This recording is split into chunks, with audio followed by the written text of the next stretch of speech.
21. Christ is the measure. In a country where all are blind, it is sufficient for a man to have but one eye for him to be said to have good sight.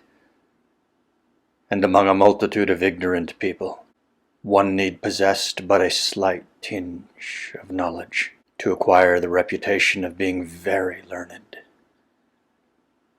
And in the same way, in this wicked and corrupt world, it is easy to flatter ourselves that we are good, if we are not quite so bad as many others.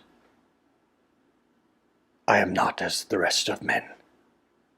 Luke 18:11. It was in this way that the Pharisee praised himself in the temple. But in order to know ourselves as we really are, it is not worldly-minded people that we ought to compare ourselves to, but to Jesus Christ, who is the model for all those who are predestined. See, says St. Paul to every one of us, quoting the words that were said to Moses, see that thou make all things according to the pattern that was shown thee on the mount. Hebrews 8:5. How have I conformed my life to the life of the incarnate Son of God, who came to teach me the way to heaven by his example? Ascend, O my soul, to the hill of Calvary, and gaze attentively upon thy crucified Savior. To this each one of us must conform in his own state of life, if he wishes to be saved, such being the decree of the Eternal Father, that the predestined must be made conformable to the image of his Son. Romans 8:29. But can I truthfully and conscientiously say that I imitate him? In what way?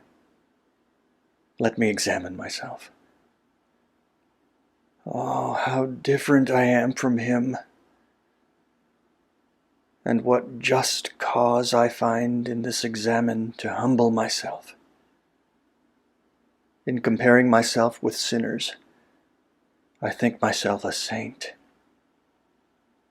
But in comparing myself with Jesus Christ, whom I ought to imitate, I am compelled to acknowledge that I am a sinner and a reprobate. And the only consolation left to me is to trust in the infinite mercy of God. O God, my support and my deliverer. Psalm 143:2.